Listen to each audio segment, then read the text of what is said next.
Assalamu alaikum students.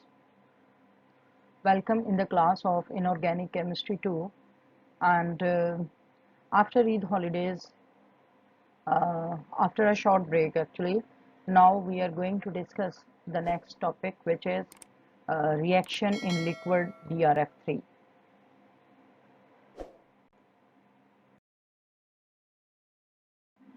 So as you can see, this presentation is submitted by Anna Robab of morning session and the topic of presentation is study of reactions in liquid BRF3.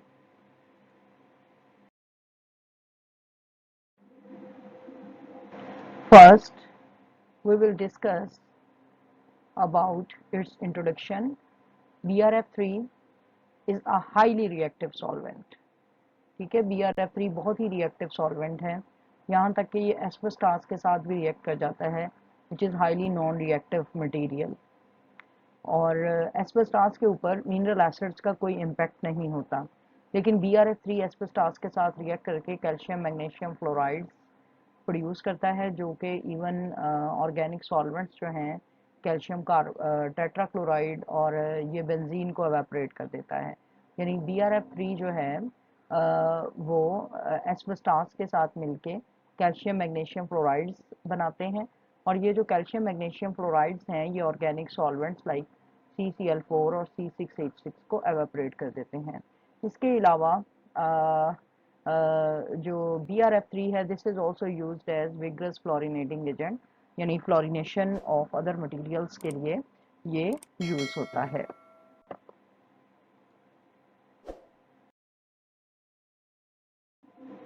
Now, we will go through the physical properties of BRF3. It is a pale yellow color liquid. Freezing point is 9 degrees centigrade, boiling point is 126 degrees centigrade, and its liquid range is 9 to 126 degrees centigrade. Viscosity is 2.22 centipoise at 25 degrees centigrade. Its density is 2.84 gram per cm cube at 25 degrees centigrade, and the specific conductance is 8 into 10 raised to power minus 3, while its vacuum permittivity is 79.7. Actually, you do not need to remember these parameters. Just have a look. But you should know its color at least, which is pale yellow. Physical properties, BRF3 fluorinates virtually everything which dissolves in it. As we have already studied, BRF3 is highly reactive, तो कोई भी चीज़ जो आप इसमें dissolve करेंगे ये इसको फ्लोरिनेट कर देगा, उसमें फ्लोरीन को ऐड कर देगा। The alkali metal fluorides and AgF3, PF5, SF6, SiF4 are readily soluble in it. तो सारे के सारे अल्कली मेटल फ्लोराइड्स और इसके अलावा ये वाले कंपाउंड जो हैं वो फ़ौरन इसमें सॉल्युबलाइज हो जाते हैं, और these are also good conductors, that is they can conduct electricity in BRF3. So the chemical reactions which can take place in liquid BRF3, these are acid base reaction, solvolysis reaction, solvation reactions, complex formation reaction, formation of metal fluorides, and determination of oxygen in metal oxides. So we will go through all these reactions one by one as usual. First we will see the acid base reactions.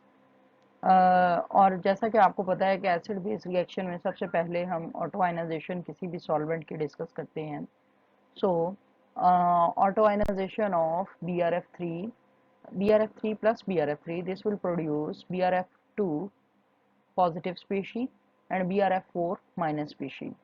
तो कोई भी substance जो कि BRF3 के अंदर ये वाली positive species produce करेगा, this will act as an acid, और कोई सब्सटेंस जो कि BRF3 के अंदर ये वाली स्पीशी जिसके पास होगी BRF4 minus, this will act as a base. तो देखें हमारे पास ये वाली स्पीशीज हैं, तो यहाँ पर आप देखें कि इसके अंदर BRF2 प्लस है, so this will act as an acid in BRF3, और इसके पास BRF4 माइनस है। ठीक है, तो ये वाली स्पीशी जो है ये बेस के तौर पर BRF3 में एक्ट करेगी और इसका रिजल्ट क्या होगा, एसिड बेस रिएक्शन का, as we know salt and the solvent. So this is our usual acid base reaction. Likewise we have these reaction, here we have this substance BRF2 plus SBF6 minus. So owing to the presence of this species, this substance, this will act as an acid, and owing to the presence of this species BRF4 minus, here this substance will act as a base, and this will result in the production of salt and solvent. Again this acid will react with this base, and this will result in the production of this salt AgSPF6 plus solvent. Now the next reaction is solvolysis reaction, and as the name indicates, solvolysis means breakdown of solvent by reaction with solute. तो इसमें क्या होगा कि solvolysis reaction ये usual reaction है और इसमें ये वाला जो BRF3 है इसकी breakdown हो जाएगी by reaction with this solute, and this will result in the production of these species. For example, KNO3 plus 2 BRF3, this will result in the production of KBRF2 plus NO2 plus BRF4 minus plus half O2. इसी तरह N2O4 जो है BRF3 के अंदर तो this will produce 2NO2 plus BRF4 minus plus BRF4 plus 2। तो आप देख सकते हैं कि यहाँ पर ये वाला जो सॉल्वेंट है इसकी सॉल्वोलाइसिस हो जाती है by reaction with these solutes. Likewise N2O4 plus P2O5, this is another reaction in which decomposition of BRF3 occurs, and this results in the production of these species. Then the solvation reaction, ये solvation का phenomena पिछले lecture में मैंने बहुत detail से आपको बताया था। Solvolysis को आपने solvation के साथ confuse नहीं करना। Solvolysis and solvation, these are something else. So if you want to hear in detail, I will add the link of lecture, previous lecture in the discussion, so you can go through that lecture, and then you can differentiate between solvolysis and solvation. When alkali and alkaline earth metal fluorides and Lewis acids are dissolved in BRF3, they readily get dissolved in it and give a number of adducts. तो इससे adducts या addition products बन जाती हैं। For example, KF dot BRF3 ये solvation के mechanism से बनते हैं। BAF2 dot 2 BRF3 दो molecule इसको surround कर लेते हैं। इस केस में सिर्फ एक BF इसको surround करता है, और ये stannous fluoride है, इसको दो molecule BRF3 के सराउंड करते हैं। इस तरह ये सॉल्वेशन इनकी हो जाती है।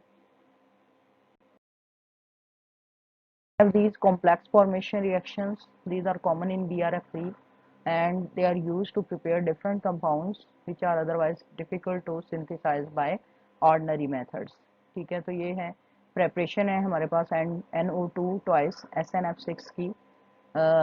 ये BRF3 में एक्चुअली BRF3 इन रिएक्शंस में सॉल्वेंट के तौर पर एक्ट करता है। So 2NOCl plus SNF4, they will produce this reaction which will be precipitated. Then preparation of KRuF6, ये रुथेनियम का KCl के साथ रिएक्शन होगा, and this will result in the production of ये थोड़ा सा आप बुक से देख लें, थोड़ा सा इस रिएक्शन में मिस्टेक है क्योंकि यहाँ पर देखें F जो है यहाँ पे शो नहीं हुआ। ठीक है, प्रेपरेशन ऑफ AuF3, तो इसमें ये देखें Au plus 2 BRF3 एरोसाइन BRF2 plus AuF4 minus, और 120 डिग्री सेंटीग्रेड पे क्या होगा कि AuF3 जो है वो प्रेसिपिटेट आउट हो जाएगा और साथ में ये सॉल्वेंट हमारे पास आ सकता है। यानी पहले ये वाला कॉम्प्लेक्स आइन इससे बनेगा, ठीक है, और वो कॉम्प्लेक्स आइन 120 डिग्री सेंटीग्रेड पे इसकी ब्रेक डाउन हो जाएगी इनटू AuF3 प्लस BRF3 में। Then the formation of metal fluorides. ठीक है, अब जो मेटल फ्लोराइड की फॉर्मेशन है उसमें क्या होगा कि पहले कोई भी मेटल जो है BRF3 में जब हम उसको डिसॉल्व करेंगे तो BRF3 उस मेटल के साथ मिलके एक कॉम्प्लेक्स कंपाउंड बनाएगा और ये रिएक्शन फर्दर प्रोसीड करेगा, और फिर उसके बाद जो है ये वाला मेटल का फ्लोराइड बन जाएगा और हमारे पास दोबारा से सॉल्वेंट जो है वो बाकी बच जाएगा। यानी हमने क्या करना है कि हमने फॉर एग्जांपल ऑरम ये गोल्ड से शुरू करना है। गोल्ड को आप डिसॉल्व करेंगे in presence of half molecule of bromine. ठीक है। अच्छा जी। अब फिर उससे क्या होगा कि हमारे पास ये वाला कॉम्प्लेक्स कंपाउंड बनेगा BrF2 plus plus sorry BrF2 plus dot AuF4 minus, और फिर इसकी ब्रेकडाउन से AuF3 यानी मेटल फ्लोराइड बन जाएगा और हमारे पास ये सॉल्वेंट का मॉलिक्यूल बाहर निकल जाएगा। लाइकवाइज प्लैटिनम प्लस 3BrF3, इसमें से BrF3 ये जो इंटर हेलोजन कंपाउंड है BrF ये बाहर निकल जाएगा और ये हमारे पास कॉम्प्लेक्स कंपाउंड बनेगा BrF2 twice PtF4।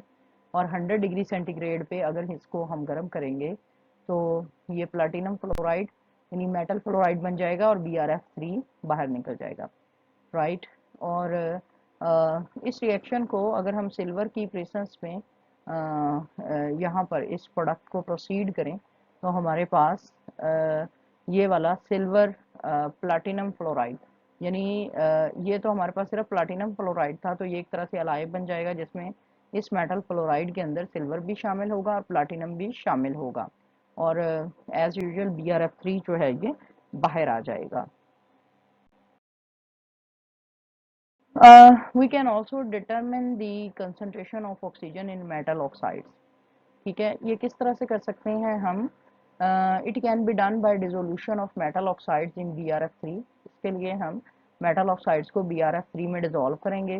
The metal oxides release oxygen quantitatively in BrF3 which is collected and measured by some specific method like by oxygen meter। ठीक है, तो हम क्या करेंगे कि मेटल ऑक्साइड्स को BrF3 में डिसॉल्व करेंगे और ये मेटल ऑक्साइड क्वांटिटेटिवली BrF3 के साथ रिएक्ट करके ऑक्सीजन को रिलीज करते हैं जिसको हम ऑक्सीजन मीटर से मेजर कर सकते हैं। It gives the good test for the direct determination of oxygen. तो ये देखें, ये हमारे पास this is an oxide selenium oxide which is plus 2 BrF3 SeF6 plus Br2 plus oxygen, और इस रिलीज्ड ऑक्सीजन को we can measure with the help of gas meter. इसी तरह U2O5 यूरेनियम ऑक्साइड, इससे भी ये वाली ऑक्सीजन निकल रही है जिसको हम मेजर कर सकते हैं। तो that is the end of the reactions, study of reactions in liquid BrF3। Hope you people have understood this lecture. If you have understood, please subscribe, like and share so that others can also be benefited from this video. Thank you very much and Allah Hafiz.